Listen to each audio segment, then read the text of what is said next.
if you were on the break, okay? You had a break while I sit up and walk back and forth. Okay? So this is what you would have done on the break.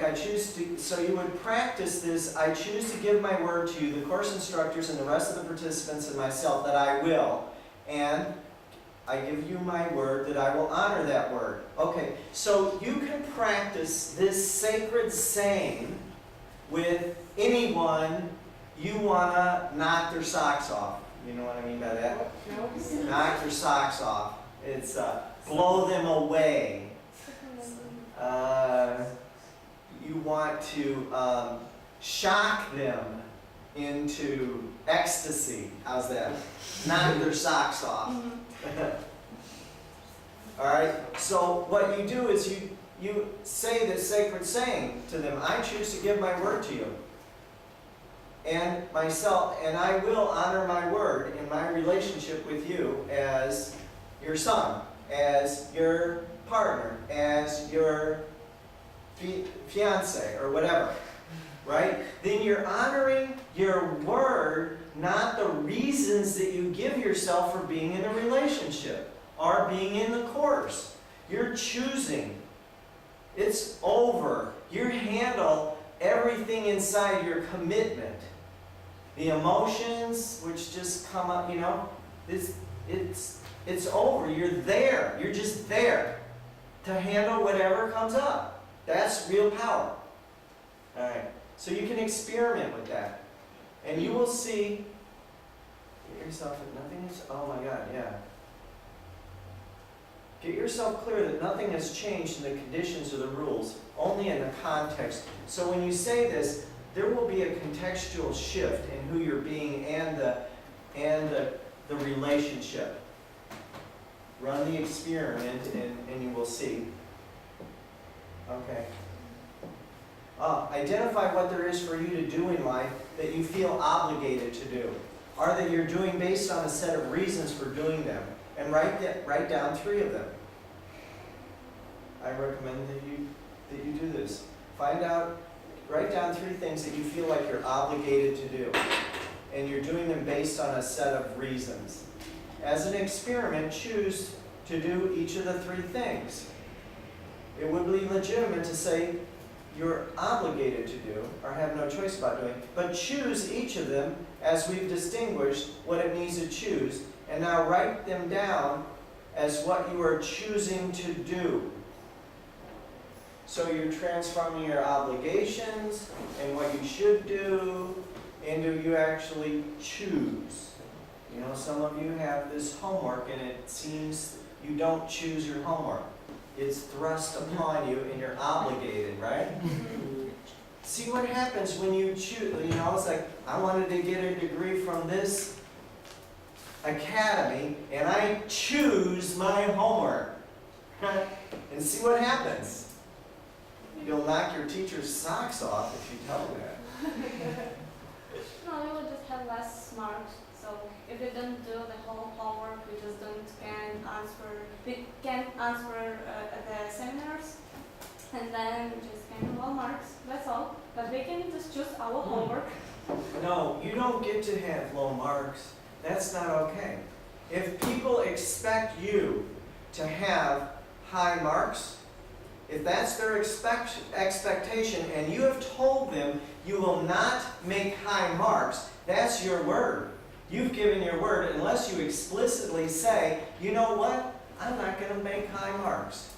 And that you can't count on me. And if you don't say that, you've given your word to making high marks. Yeah? And you need to honor that word. And by honoring it, I mean, you know, interact with it as though you've given your word, or not. Say, you know what, I'm not going to go for an A in this course, I'm going to go for a B. Or I'm going to go for a C. Or I'm just going to scrape by. You can count on me for just doing enough work to scraping by. That would be honoring your word. And there's power in it. They know what they can count on you for. And you're, right? Catch my drift? Not my drift, catch the whole thing. Alright. All right, so what you're here for. Now, you've done some of this work already in the 5 questions that I've asked you. What you're committed to accomplishing through your participation in this course. So now would be a good time to review that and see if that's still so for you, given the conversations that we've had. Create for yourself something so extraordinary that it is worth your being in this conversation for, it's like 8 6-hour days, but we're going to spread it out, for the next 40 hours or 30 some hours. You want to create something so extraordinary that it's worth your being in this conversation. Every time that I've been in one of these kinds of courses that's derived from landmark education, every time what I put down, I got 10 to 100 times more than I thought. So put down something pretty great. And you're being in this course, watch what happens in relationship to what you put down, to what you put at stake. Interact with your partner to arrive at a statement. I have a question. Yeah. It means put some a result that we expected. Yes. Yeah. Let me say something about at stake, right? So, you know what a stake is? It's like this round thing, you put it in the ground, and you take a hammer, and right? And you have a stake in the ground. It's there, there's no question about it. That's a stake. Or, have you ever played poker? Yep. Yeah? And you ante up, right? Everybody antes up before you even look at your cards, right? That's what's that pile, that's what's at stake. That's what you're playing the game for. So you want to have a nice big pile here at stake that makes you worth being here. Because I know that you guys have grades to make. I know that you do. And there's going to be demands on you. You probably don't even know what the demands are yet. But this course needs to live for you like you have to work out whatever you have to work out to do that and this as well in order to deliver on what you have at stake. Capiche? Understand? Capiche? Capiche? Yes, it's like Italian or something. You've never heard of this? I say capiche? Understand? I think it's Spanish. Huh? I think it's Spanish. In Spanish? Okay. Yeah, I think Spanish. All right. Понимаете? Вы понимаете? Да? Понимаем. Хорошо. All right. Okay. So, see, we just went on a lunch break and now we're back. All right. Okay. Okay, now we're going to go into what time do we have left? 24 minutes. 24, okay. What are you here for? So, you have written down what you're here for? Will you revise that? Yes? And come, making note that I am asking you this, and come ready to share that? So a few of you, next class, what you have at stake. All right? What you're putting at stake, what you're, yeah.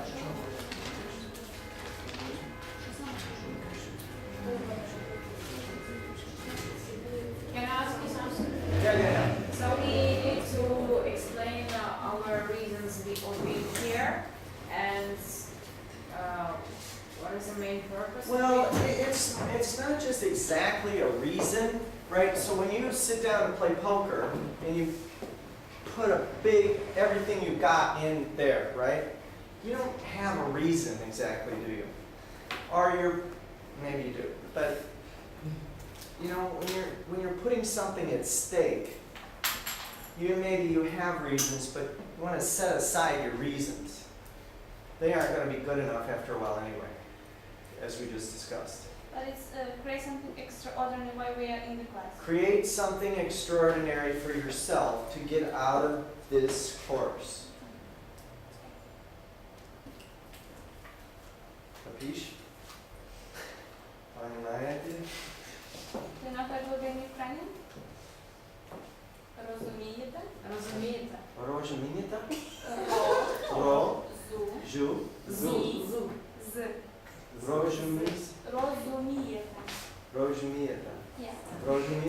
Oh, that's Ukrainian. Розумієте. Так. Розумієте? Розумієте. Write it. Will you write it down for me? Then I'll come back and get it. Because I'm going to say it again. But I'm going to look at your piece of paper. Okay. All right. All right, so I'm not sure that we're going to get through all of this, but we're going to start. So there's two distinct perspectives on leader and leadership. Come back. There's two distinct perspectives on leader and leadership. The leader and leadership can be dealt with from either a third-person perspective or from a first-person perspective. While most of us are familiar with the terms third person and first person, few of us have an in-depth grasp of each as a distinct phenomenon. Even fewer of us recognize their importance in determining the quality of our lives. What is in-depth grasp? In-depth grasp. A hold on really deeply. Oh, okay. Understand in a way that makes a difference. So, to leave you with a clear picture of what each of these perspectives actually is, we will often use the metaphor in the stands for a third person and the metaphor on the court for first person perspective. The metaphors in the stands and on the court can be thought of as relating to a tennis match. You can say soccer match, football, happening in a stadium where there are players on the court and the fans and commentators in the stands. As we said in the beginning of the previous slide, leader and leadership can be dealt with either from a third-person perspective or from a first-person perspective. Using the metaphor in the stands for the third-person perspective and the metaphor on the court for the first-person perspective, we can now say what it is to be a leader and what it is to exercise leadership effectively can be dealt with in either of two ways. One, as a leader and leadership occur in the stands, or two, as leader and leadership occur on the court. The way in which what it is to be a leader and what it is to do exercise, let me do that again. The way in which what it is to be a leader and what it is to exercise leadership effectively occur on the court is very different than the way these occur in the stands. The difference between on the court perspective and in the stands perspective.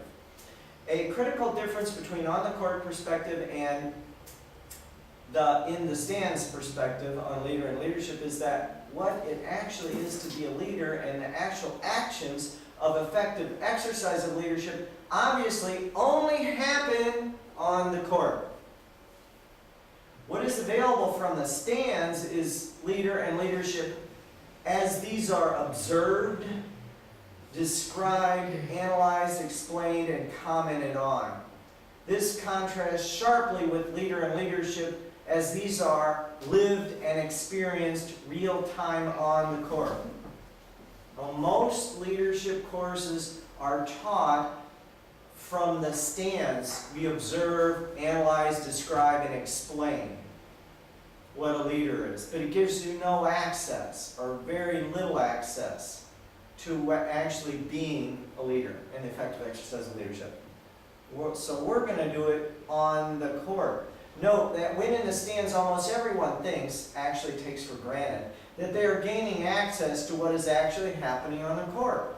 However, what is actually happening on the court, as it happens on the court, is very different from what is happening on the court as it happens for those in the stands. In summary, from the stands, leader and leadership can only be accessed as leader and leadership are observed, described, analyzed, explained, and commented on from the stands. In short, from the stands, leader and leadership can only be accessed as concepts, not as they're actually lived and experienced first person on the court. However, everyday common sense language limits us to speaking about, dealing with, what is actually happening in life from the stands. on the court. Leader and leadership are available as leader and leadership are actually performed. That is, as they are lived and experienced by the performer, real time on the court. But providing access to leader and leadership as they are actually performed on the court, that is, as they are lived and experienced, requires taking on a specialized conversational domain. Specialized terms network together in a specialized way. That's what we are doing, right?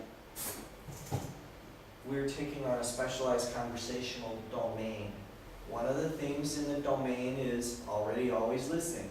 Another thing is request and promise. Another thing is choice. We just covered choosing. Yeah, that's a specialized conversational domain. Special terms network together that will ultimately give you being a leader and the effective exercise of leadership. Okay, leader and leadership from the stands provides conceptual access to the nature and function of leader and leadership, where one lines up with leader and leadership as a body of knowledge. In short, an understanding of leader and leadership. Leader and leadership on the court provides experiential, as-lived access to the nature and function of leader and leadership, where as a result, one lines up with leader and leadership as their natural self-expression. In this course, there may be some smattering of leader and leadership from the stands. However, in order to realize the promise of the court, it's up to the instructor to provide you with actionable access to what it is to be a leader and to what it is to exercise leadership effectively, as these are actually experienced and lived on the court. Thank you. All right.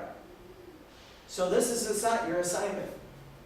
Discovering for yourself the world of in the stands and the world of on the court, and the nature of each of these worlds and what it is like to function effectively in each. What it is to understand, to know, and what it is to discover for yourself. What in your life have you discovered for yourself? All right, through the rest of the course, discovering for yourself. So you've discovered for yourself already the power of promises and requests, right? You did for sure. And you did when you said, what can I promise, right? That's discovering for yourself because you took it into your life on the court. So you've already done some of that.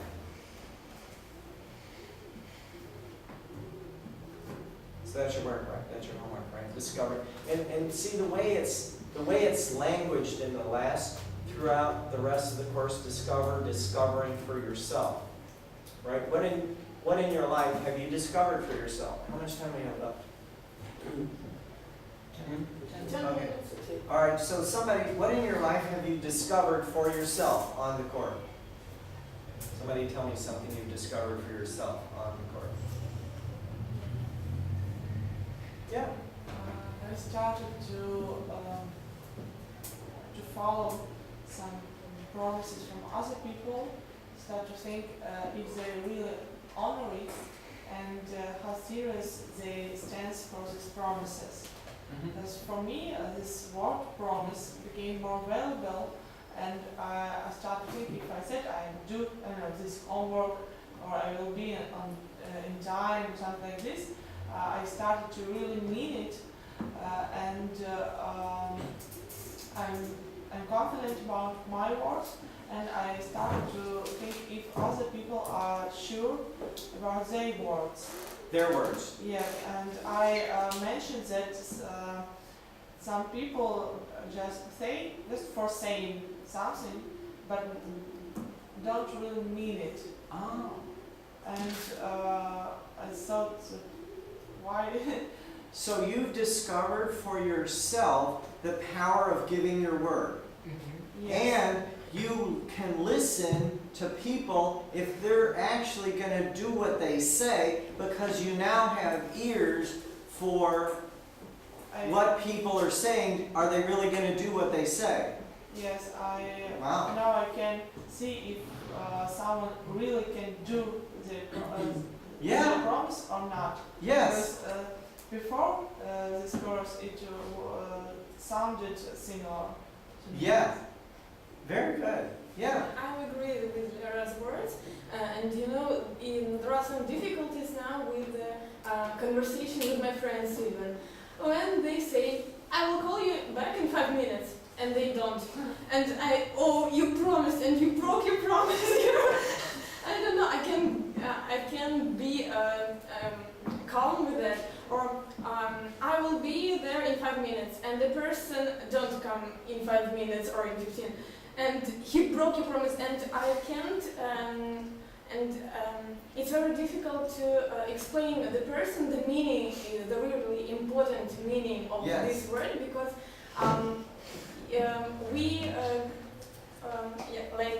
we had a long way for understanding this importance, and when you say this to your friend or to your colleague, they don't understand the meaning, the whole meaning, and I can be calm when the friends don't do the things that they said they will do, and it's not very good with even close people. Wow. And even parents make such mistakes. They promise something, but they Right. don't do it. After a while around you, people, when they tell you something, after a while, they're going to start doing what they say because you're going to kind And of... now it's my goal. It's my goal to show the importance for my close people in my surrounding. Yes.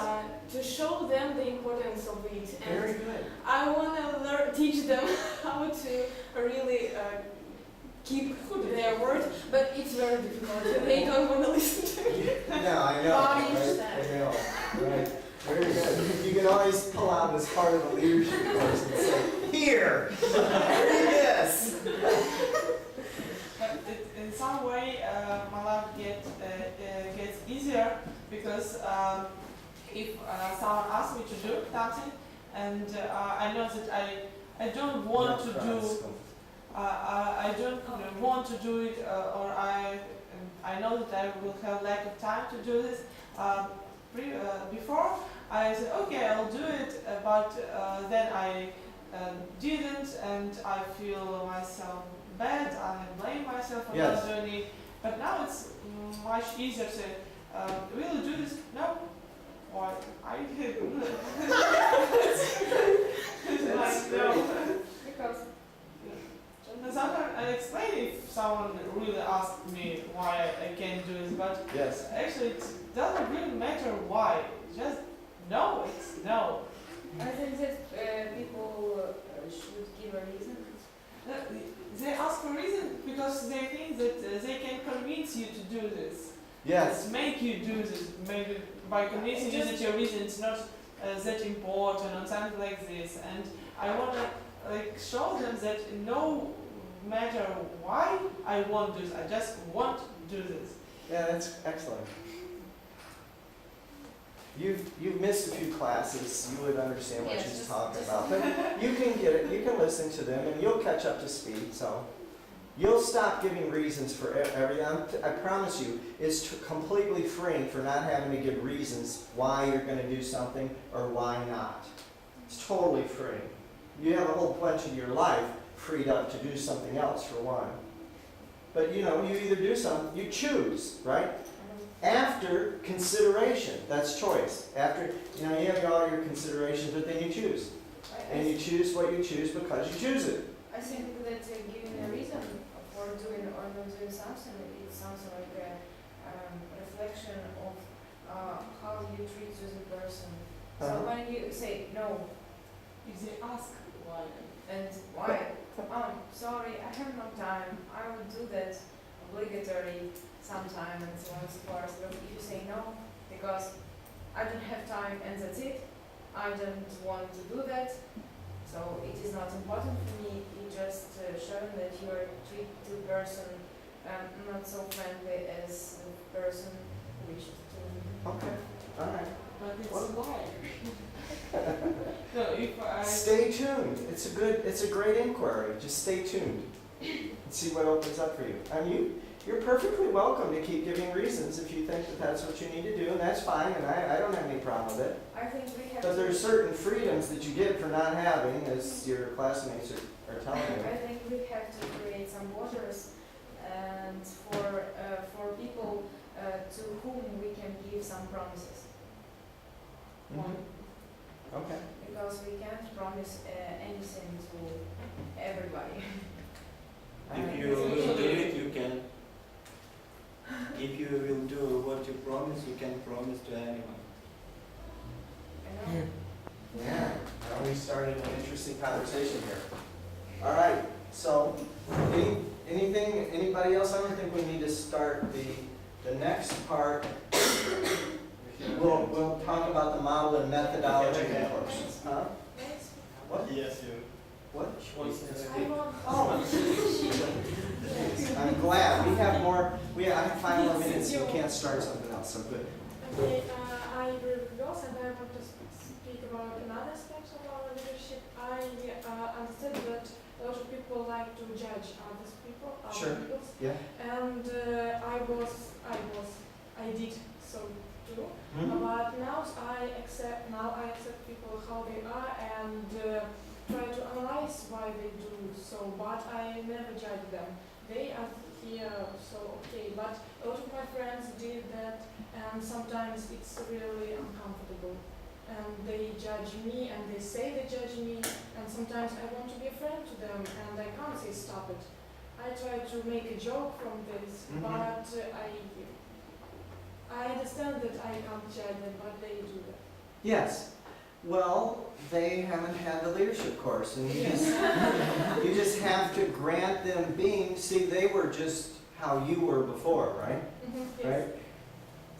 And you're just gonna notice that. That's all, and they aren't doing it on purpose. It's what they inherited as a human being, right?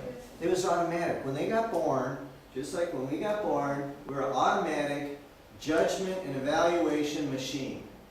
When we human beings get born, we just get born into judging and evaluating everything and everybody, and that just comes with being a human being until you can see it, I have one. Yes. And then there's somebody over here. Good. You don't have a star. I don't do it. Now I do. Okay. All right. Then I have no questions. Thank you.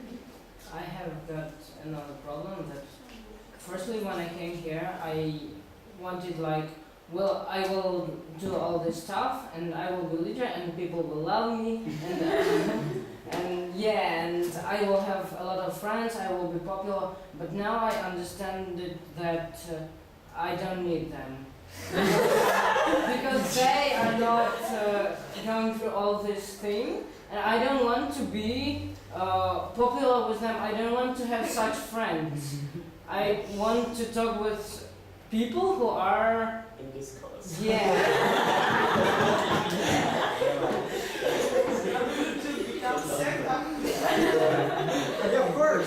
Of course, everybody wants to be around somebody who is not judgmental, right? You will be popular people. People will want to be around you because you don't judge and evaluate them. Or when you do, because you will from automatically, you now have the ability to set that aside. People will want to be with you, and you'll automatically be a leader already as your natural self-expression. Can you see how that works? Right? You don't have to do anything. You just set aside your judgments and evaluations, and people will want to hang around, be around you. But they are not doing it. You don't want to hang around them. Well, but that's another judgment and evaluation, isn't it? It's Yes. like what she Yeah. said. It's actually, I have had such problem, and you are on the start of this problem. Don't be please. Actually it's my second education, and my first was sociology, and now on mathematics. And when I came to my first course, I was older than my course mates, and I thought, oh my God, they're so not so smart as I am. They don't know anything about academy. They're so not on my level or something like this, and I felt like I don't want to be around them or something because they aren't like me or something like Yes. this. And I was in this like cube, not really alone, but some aside of them. It was my Yes. choice, but then I just start to look at them, and I imagine it's a smart people. They are great. Maybe they don't do something like I do, Right. debate or something like this, because I saw that this. Everybody should expert. I don't know, like, okay, I just accept that they're different, but Yes, I still like them. yes, Now I even love them. yes. It's the best classmates ever. But you had to set aside that judgment evaluation. First you set it aside, and then now you had to set the next set aside called they're different. And then when you set that aside, what got present is her love for people.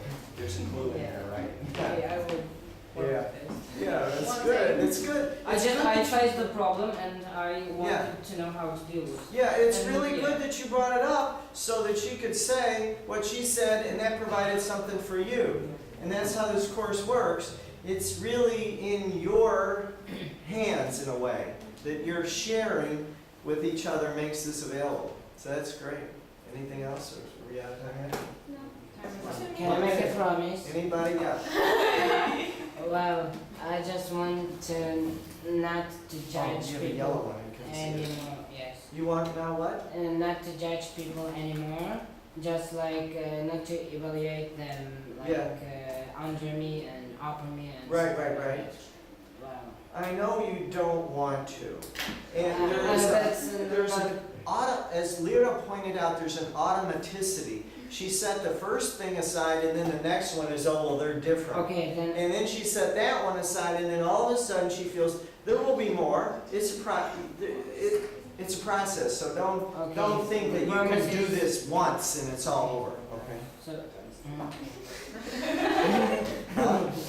no, that's okay. You get to keep falling in love over and over again because every time you set it Setting aside, aside it, yes. every time you set it aside, there's more love and compassion available. So the more that it happens, the better it is, you could say. Because there's more, the more you can set aside, the more access that you have to your love for people.